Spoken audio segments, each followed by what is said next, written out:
All right, welcome back to the deep dive. Today we're going back in time to 1992 to the world of Grand Theft Auto, San Andreas. Oh, nice. We're diving deep into the story of Carl C.J. Johnson. Okay. This deep dive is going to be a wild ride, whether you've played the game or not. I love it. Our source material for today is a YouTube video summarizing the entire plot of San Andreas, so Yeah. buckle up. What's so captivating about San Andreas, I think, is the world that they built. It's not just a game, it's a snapshot of early 90s California. It captures everything from gang culture to the effects of the '89 earthquake. Yeah, it really... They really nailed that atmosphere of a city on edge. Yeah, it's like stepping into a time capsule, right? Yeah. You're immediately sucked into this world of simmering tension and high-stakes drama. For sure. And right at the center of it all is CJ. He's been away in Liberty City for 5 years, but the death of his mother pulls him back to Los Santos, Right. a place that's both familiar and totally changed. Yeah, and the moment he steps off that bus, the past comes rushing back. You know, Oh, yeah. There's his brother, Sweet, leading the Grove Street families, their grip on the city weakening as rival gangs like the Ballas gain power. And then there's the corrupt cops, CRESH, who see CJ as just a pawn in their game. Talk about a homecoming, right? It's like Yeah. CJ can't catch a break. He's grieving his mother, dealing with the baggage of his past, and instantly thrown back into this gang war. Yeah. Makes you wonder if he even had a chance to, like, breathe I know, right? and process everything. And you see that tension right away between him and Sweet. There's resentment there, a sense of abandonment from CJ leaving in the first place, especially after their younger brother was killed.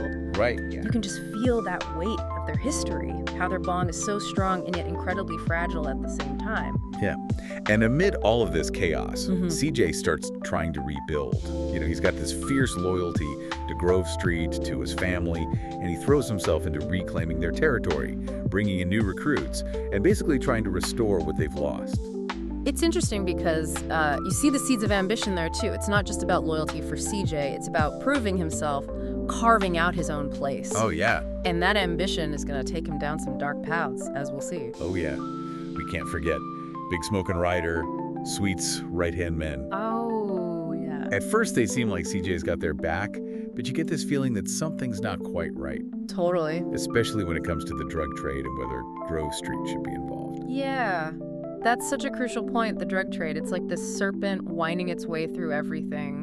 Sweet's dead set against it, but the temptation is there. That promise of quick power, quick wealth, it's a classic dilemma. Right. You just know it's going to lead to conflict within Grove Street itself. And that conflict explodes in the most brutal way imaginable. Big Smoke and Ryder have been playing everyone. Oh, man. They've joined forces with the Ballas and CRASH, Wow. using CJ to further their own agenda. And get this, they were likely involved in his mother's death. Talk about a punch to the gut. That is rough. It's devastating betrayal. CJ loses his home, his crew, the people he thought he could trust. It forces him to confront the reality that loyalty can be a weakness. Yeah. Power comes at a steep price. And he's forced to flee Los Santos, ending up in the Badlands with Caesar, the leader of the Barrios Los Aztecas. Right. It's a whole new world for him, a fresh start. But you can tell CJ's carrying a lot of pain, a lot of anger. For sure. It's a turning point for him. He's lost everything, but it also opens up new possibilities. He meets Catalina, Caesar's wild card cousin, and they embark on this crazy crime spree just trying to survive. Yeah, Catalina, she's a force of nature. Totally. Totally unpredictable, and it's like a temporary escape for CJ. Yeah. But he can't run from his past forever. Yeah. Right. And San Andreas won't let him. It's like the game itself is pulling him back in, setting the stage for an even bigger, more dangerous game. Yeah. So CJ's out in the Badlands, laying low, trying to figure out his next move. Right. That's when he starts building this whole new network of, I guess, contacts and allies. Yeah. Ends up in San Fierro, setting up a garage business with Caesar and his sister, Kendall. It's like he's trying to build a, Right. legitimate life, Yeah. but the criminal underworld just keeps pulling him back in. It's like a magnet. Yeah, It just keeps dragging him back. and you see CJ evolving. Right. He's forming alliances with people like The Truth, this hippie weed farmer. Right. And Zero, who's this tech whiz kid with his own Yeah. problems to solve. They're an odd bunch. Yeah. They really are. But they each bring something unique to the table. Right. exactly. And it kind of speaks to CJ's ability to connect with people. Yeah. That he's able to form these, Yeah, it's like he's building his own like his own crew. A-team almost. Yeah, exactly. Right. And then you got Woozy, the blind leader of the San Fierro Triads. Oh, yeah, I forgot about him. That's a wild one. Yeah. It just shows how CJ can connect with people from all walks of life. It does. It really does.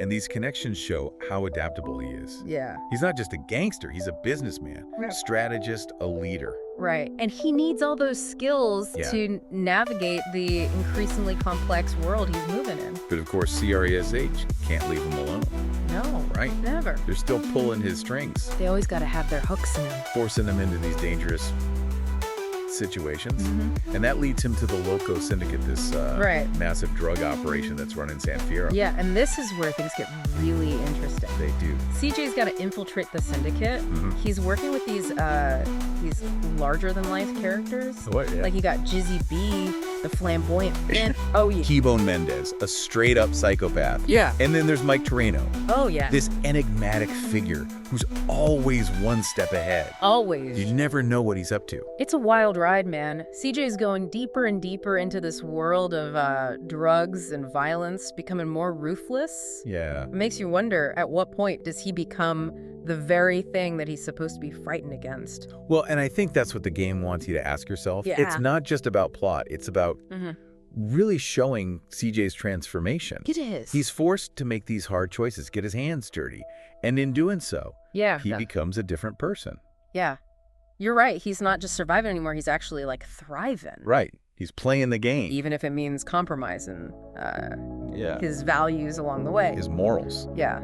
But just when you think he's reached the peak, CJ finds himself in Las Venturas, Yeah. partnering with Woozy to open a casino. Right under the mafia's nose. Yeah, it's like jumping from the frying pan into the fire. Exactly. Las Venturas is a whole new level. It is. It's a playground for the mob, with families like the Sindacos, the Forellas, and the Leones Right. all vying for control. It's a high wire act for CJ, right? It really is. He's got to play this delicate game, forging alliances, manipulating situations, always staying one step ahead. That's what makes it so exciting. Right. The stakes are higher, the Yeah. characters are even more colorful, and CJ is right there pulling off this incredible heist on Caligula's casino. Oh, I mean, that sequence, it's legendary. that is a masterpiece of planning and execution. It is. It really shows how far CJ has come. It does. He uses everything he's learned, all his skills, connections to pull it off. It's like a testament to his evolution as, a criminal mastermind. Yeah. But even in this high-stakes world, we see glimpses of CJ's humanity. Oh, yeah, for sure. He helps Ken Rosenberg, this lawyer who got in way over his head with the mob, to escape to a new life. You know, it shows that CJ's not just driven by greed or power.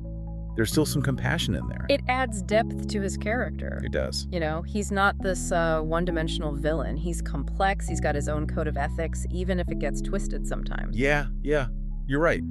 But even with all this success, CJ's past, it's still haunting him. Of course. CRASH, they come back into the picture, and Tenpenny goes completely off the rails. Oh, yeah. Frames CJ for murder, Wow. and basically tries to, burn Los Santos to the ground. Yikes. It's like the whole story shifts, you know? Yeah, You go from that flashy world of Las Venturas back to the reality of Los Santos. that's true, yeah. And it forces CJ to confront the consequences of his actions. Yeah. The darkness that he's embraced on his climb to the top. And the tension just keeps building as CJ's trying to clear his name, protect his family, and expose Tenpenny. Right. And then he ends up killing Pulaski, Tenpenny's partner. Oh, right.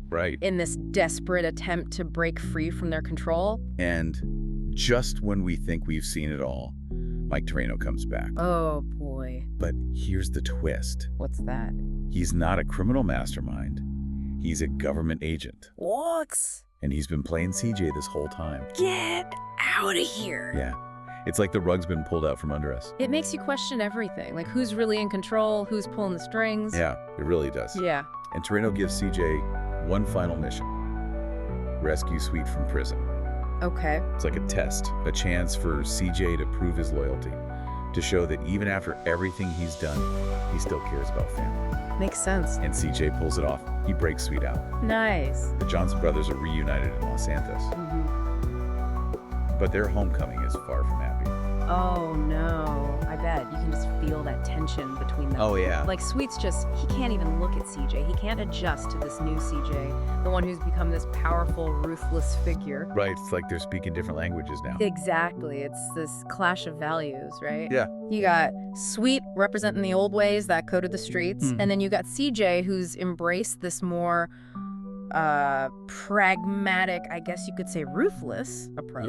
And it raises the question, can you really go back once you've crossed certain lines? That's a good question. Yeah, and that question leads us to the final showdown with Big Smoke. Oh, wow. CJ, fueled by this desire for revenge and, I don't know, maybe even some twisted sense of justice, Yeah. he confronts his former friend in this epic battle. It's the culmination of everything CJ's been through, right? It is. The betrayals, the loss, all the moral compromises, it's all pouring out in this one fight. You can really see it, too. Yeah. The fight is intense, but CJ comes out on top. Of course. Ends Big Smoke's reign of terror, but it's a hollow victory. How so? Well, Tenpenny. He's now completely lost it. He tries to escape with the stolen drug money. Wow. Leads CJ on this insane chase through the streets of Los Santos. So does CJ catch him out? It ends in tragedy. Tenpenny dies. But his death doesn't bring peace. It just sparks riots. Oh, man. And it unleashes this wave of anger and destruction on the city. So even when he wins, he loses. Yeah, That's heavy. it is. It's a powerful reminder that sometimes, even when you win, you still lose. Yeah. So CJ's got it all right. Money, power, respect. But like you said, at what cost? Yeah, that's where San Andreas really gets you thinking. It's not your typical happy ending. It's not, is it? Eh. It leaves you with this question. Did CJ actually win, or did he lose? Right, exactly. The game doesn't make it easy on you. That's it. Like, he's there in his mansion, he's got everything, but Sweet can barely even look at him. Yeah, So is that winning? tough question. It makes you think about the different kinds of ambition we see in the game, too. Oh, for sure. CJ wanted to rebuild Grove Street, but along the way, things changed. Maybe he started chasing the wrong kind of success. Absolutely. You've got Sweet, right, representing that loyalty, that brotherhood, even if it means stay in small time. Then you've got the Ballast going all in on the drug trade, choosing quick wealth over everything else. Yeah. And CJ, he's stuck somewhere in between. I mean, was there any way for CJ to win? Cleanly, I guess. That's the question, isn't it? Yeah, The game throws everything at him: corrupt cops, betrayals, impossible choices. it does.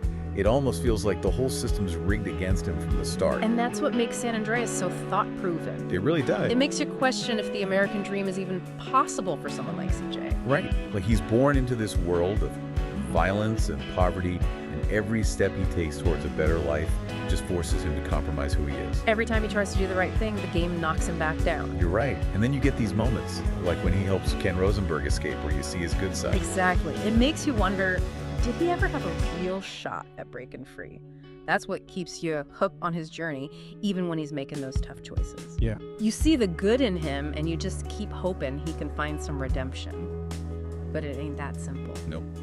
And that ending with the riots. It's like this punch to the gut. Yeah, CJ wins, but Los Santos pays the price. It's like this never-ending cycle of violence. It doesn't matter who's in charge. And it all comes back to family, doesn't it? Oh, yeah. Was CJ right to put Sweet first, even when it meant going down a dark path? It's a tough one. I mean, family's everything, all right? You got to protect the people you love. But when does that loyalty become too much? When do you lose yourself? Yeah, CJ and Sweet end up together, but they're both pretty messed up by the end of it all. That's what's so brilliant about San Andreas. Really It is. doesn't give you easy answers. It makes you think about what's right and wrong, about the choices we make and the consequences that follow. It sticks with you. Long after you put the controller down, that's for sure. It makes you think about the real world, too. Do the good guys always play by the rules? Are there times when you got to get your hands dirty to get things done? San Andreas doesn't shy away from those questions. It throws it right in your face. If you want a game that's more than just action, a story that makes you think and feel, San Andreas is it. Definitely a deep dive worth making. It really is. Well, that's going to do it for us today. Thanks for joining us on the Deep Dive. Yeah, thanks for listening, everybody. We'll catch you next time, ready to explore something new and fascinating. Until then, keep asking questions and keep diving deeper.